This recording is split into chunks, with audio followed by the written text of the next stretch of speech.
Welcome back to my channel. ఈరోజు కథ నిన్నే ఇష్టపడ్డాను 12వ భాగాన్ని వినేద్దాం. సాయంత్రం అయింది. ఇంటికి వచ్చి గబగబా చెప్పులు తీసేసి వంటగదిలో ఉన్న రమాదేవి దగ్గరికి వెళ్ళి వెనక నుంచి హత్తుకొని మా అన్నాడు సంతోషంగా.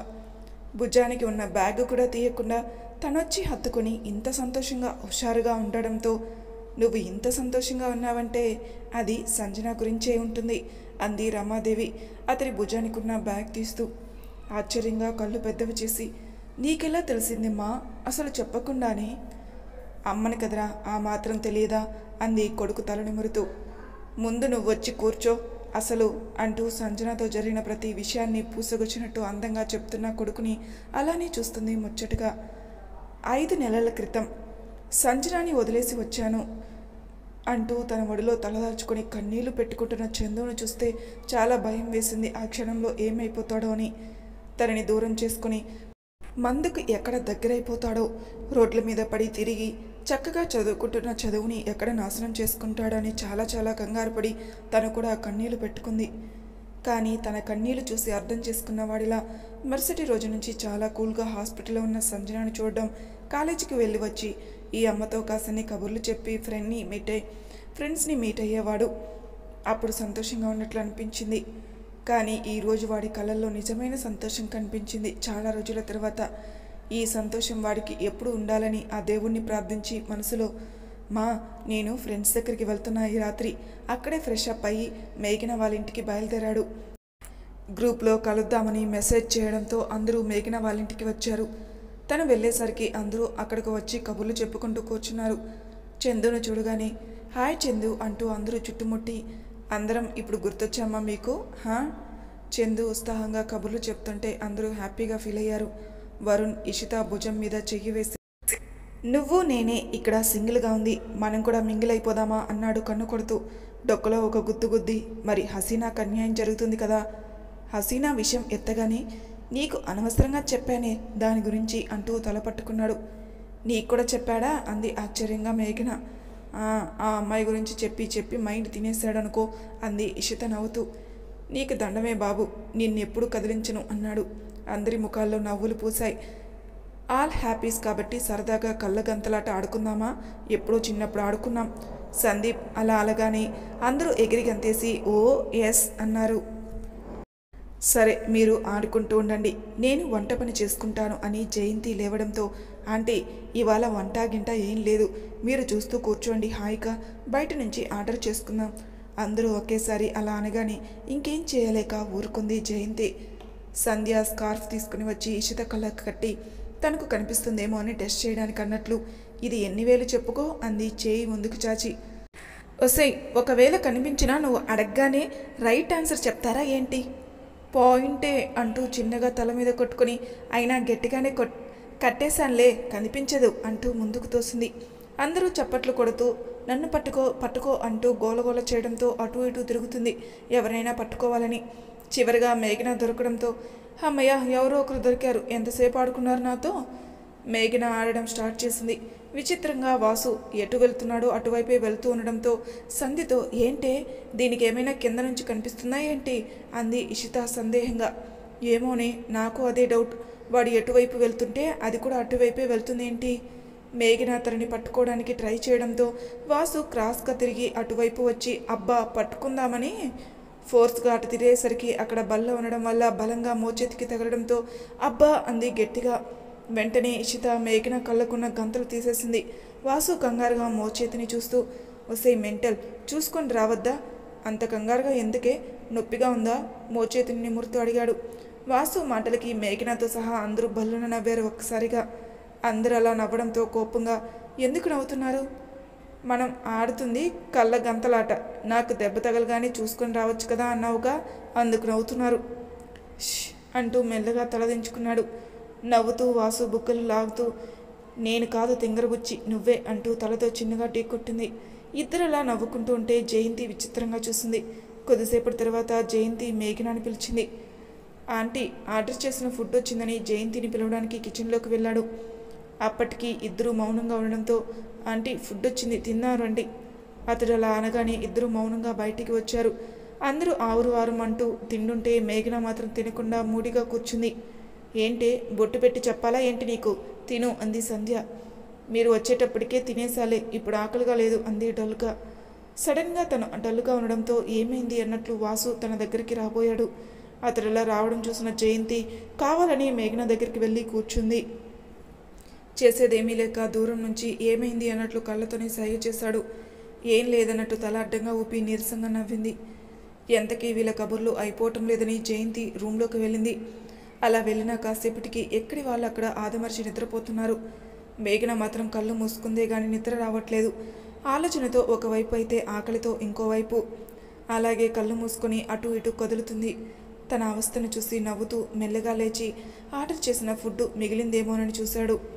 మనవలు మొత్తం లాగించడంతో చేసేదేం లేక ఫ్రిడ్జ్ దగ్గరికి వెళ్ళి ఫ్రూట్స్ కట్ చేసి ప్లేట్లో పెట్టుకుని చప్పుడు చేయకుండా మెల్లగా మేఘన ఓయ్ లెగు. ఆ మాటలకి తలెత్తి ఏమిటి అంది మెల్లగా. తన చేయి పట్టుకుని బాల్కనీలోకి తీసుకెళ్లాడు. కింద కూర్చొని ప్లేట్ మేఘన ముందుంచి తిను అన్నాడు. నీకెలా తెలిసింది నాకు ఆకలిస్తుందని? నువ్వు నాగిని డ్యాన్సులు చేస్తున్నావుగా, అలా అర్థమైందిలే.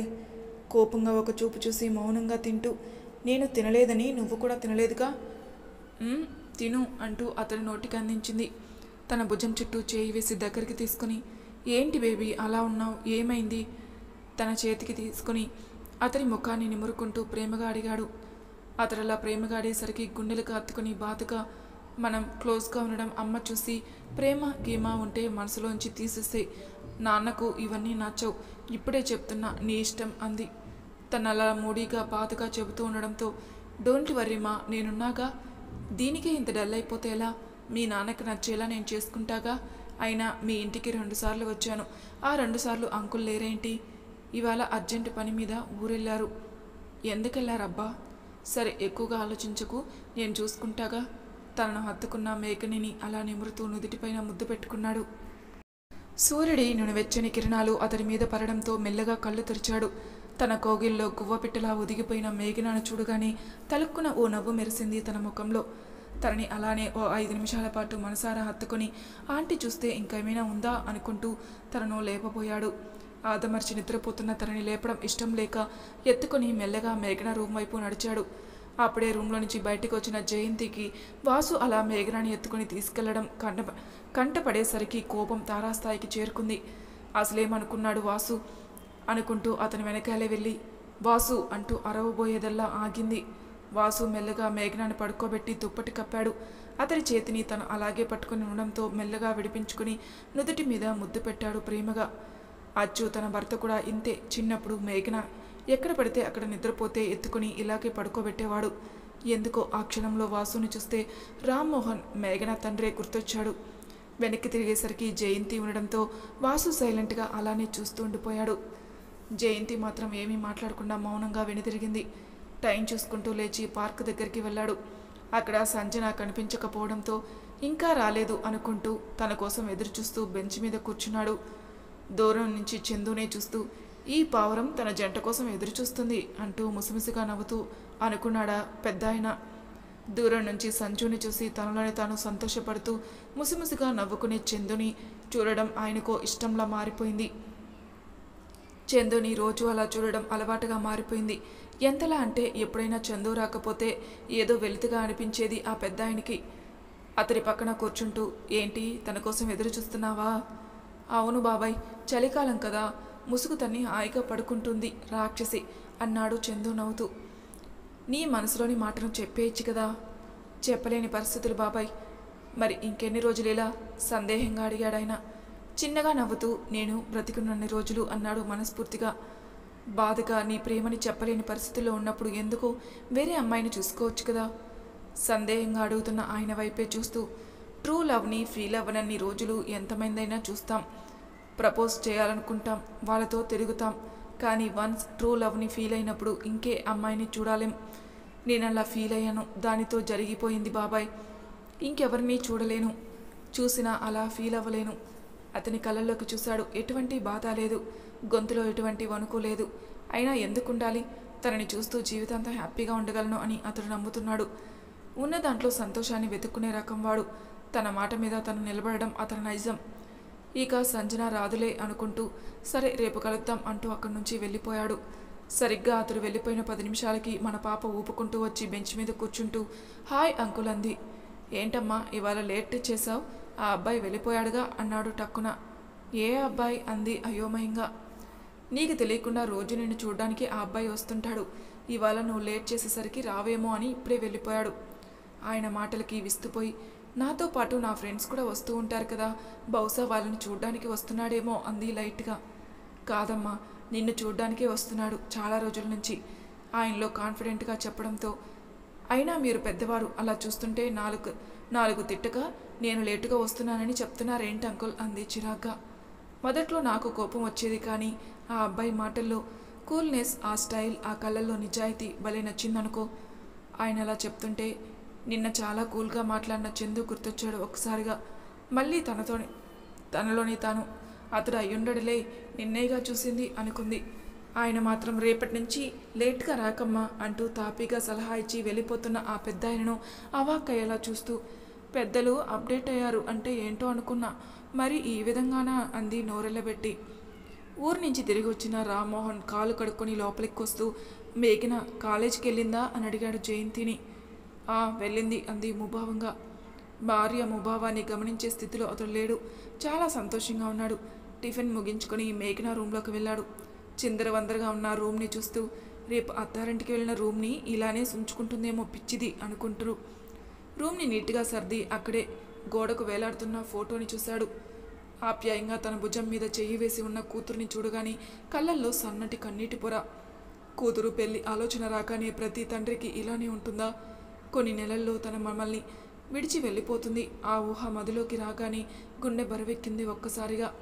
తడి కళ్ళను తుడుచుకుంటూ, అయినా నా చిట్టి తల్లికి ది బెస్ట్ ఇవ్వబోతున్నా, అది లైఫ్ అంతా హ్యాపీగా ఉంటుంది వాడితో, దాని ముందు ఈ బాధ నథింగ్ అంటూ రూమ్ నుంచి బయటికి వచ్చాడు.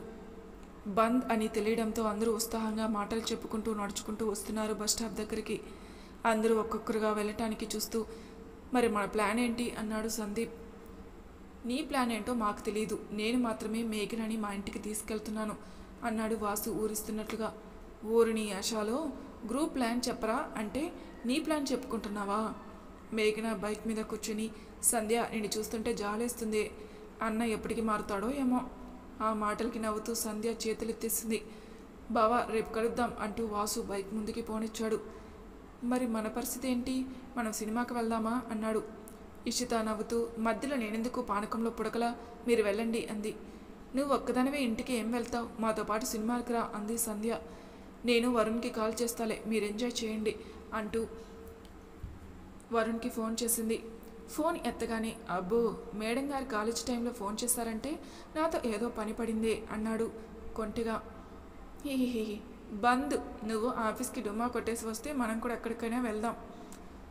అబ్బో భలే చెప్పావులే, డుమ్మా కొట్టడానికి ఇది కాలేజ్ కాదమ్మా. వెవే మాకు తెలుసులే, లీవ్ పెట్టి రాబోయ్. కొద్దిగా ఆలోచిస్తూ, రీజన్ ఏమని చెప్పాలి అని అడిగాడు. నాటకాలు ఆడడానికి నువ్వే పెద్ద జాదుగాడివి, తమరికి నేను చెప్పాలా? ఏముంది, కడుపు నొప్పు, మోషన్స్ అని చెప్పి వచ్చాయి అంది ఉత్సాహంగా. చిచి మోషన్స్ వద్దులే, కడుపు నొప్పే బెటర్. సరే ఒక 10 మినిట్స్లో నేను వస్తా అంటూ ఫోన్ పెట్టేసి మెలికలు తిరగడం స్టార్ట్ చేశాడు మన హీరో. అమ్మ చాలా రోజుల నుంచి చంపుతుందే బాబు, నా కోడల్ని చూపించు అని. అంటే ఇప్పుడు తీసుకెళ్తుంది కోడల హోదాలో అన్నమాట. అయినా ముందుగానే చెప్తే రెడీ అయ్యిందాన్ని కదా అంది మేఘన. అబ్బాచా, మరి నిన్ను చూడటం ఫస్ట్ టైం కదా, అతడిలా ఎగతాళి చేయకని అంటూ అలిగినట్టు తనకి దూరంగా జరిగింది. ఆమె అలా దూరంగా జరగని వాసు వెనక్కి తిరిగి తనను ఆనుకున్నట్లంటూ, ఓయ్ నువ్వు రెడీ అవ్వాల్సిన అవసరమే లేదే, నువ్వు ఎలా అన్నా బాగుంటావు బంగారం. అతడిలా అనగానే ఇందాక భుజం మీద తీసిన చెయ్యి మళ్ళీ పెడుతూ, అవునా ఆంటీ ఎలా ఫీల్ అవుతారో అంది సిగ్గుపడుతూ. మిర్రర్ నుంచి మేఘన సిగ్గుపడడం చూస్తూ, చాలా చాలా సంతోషిస్తుంది చూస్తుండు. అన్ఎక్స్పెక్టెడ్గా వచ్చేవన్నీ సూపర్గా ఉంటాయి అంది సంజు నడుస్తూ. ఎందుకొనదు, కాలేజీకి వెళ్ళమంటే ఏడుపులే కానీ ఇలా బంద్కి ఇంటికి వెళ్ళమంటే ఎందుకు సూపర్గా ఉండదు అంది దీప్తి. అబ్బా అవన్నీ తర్వాత, సినిమాకి వెళ్దామా అంది సింధు. దాని మాటలు వింటూని 3 గంటలు కదలకుండా అలా కూర్చొని ఆ తెరవైపు చూస్తూ చిన్నగా చప్పట్లు కొడుతూ, ఇంటర్వెల్కి ఏదైనా కొనుక్కొని తిన్నామా, ఇదేగా ఉండేది, సినిమాకి వెళ్తే బోరు, అమ్మా నాన్నలు లేరు కానీ ఇంటికి వెళ్దాం, రచ్చరచ్చ చేద్దాం అంది సంజు. ఆ మాట వినగానే మరి చెప్పవే తొక్కల సినిమా ఎప్పుడైనా వెళ్ళొచ్చు. ఇంట్లో ఎవరూ లేనప్పుడు ఎంజాయ్ చేయడంలో ఉన్న ఆ కిక్కే వేరు అన్నారు ఇద్దరు ఎక్సైటింగ్గా. వాళ్ళ మాటలు వింటున్న చందు అవాక్కై, అమ్మా నాన్న లేకపోతే మగపిల్లలు సంబరపడిపోతారు, ఇలా ఆడపిల్లలు కూడానా అనుకుంటూ సంజు అన్న మాటలు గుర్తొచ్చాయి. అన్ఎక్స్పెక్టెడ్గా వచ్చేవి సూపర్గా ఉంటాయని. తను వాళ్ళ ఇంటికి వెళ్లేలోగా అక్కడ ఒక గిఫ్ట్ ఉంచి సర్ప్రైజ్ చేద్దామనుకున్నాడు. ఆలోచన రాగానే టక్కున బైక్ ముందుకు దూకించాడు. గబగబగా గిఫ్ట్ ప్యాక్ చేయించుకొని డోర్ దగ్గర పెట్టేసి ఏమీ తెలియనట్టు పక్కకు వచ్చి నిలబడ్డాడు. వాళ్ళ ముగ్గురు నవ్వుకుంటూ ఇంటి దగ్గర వచ్చేసరికి ఏదో ప్యాకెట్ అక్కడ ఉండడంతో, ఏంటిది, ఇంటి ముందు ఎవరు పెట్టారబ్బా? ఓపెన్ చేయకుండా అటు ఇటు చూస్తూ అంది సంజన. ముందు ఓపెన్ చేయి అదేంటో అన్నారు ఇద్దరు ఎక్సైట్మెంట్ బాక్స్లో ఏముందో అని. గిఫ్ట్ ప్యాక్ తెరవగానే అందులో బుక్ ఉండడంతో, అబ్బా నవల అంటూ ఎగిరి గంతేసి ఆ పుస్తకాన్ని ముద్దు పెట్టుకుని, చాలా రోజుల నుంచి చదవాలనుకుంటున్నాను అంది ఎక్సైటింగ్గా. సంజు కళ్ళలోని మెరుపు చూడగానే చందు నవ్వుతూ తనని అలానే చూస్తుండిపోయాడు.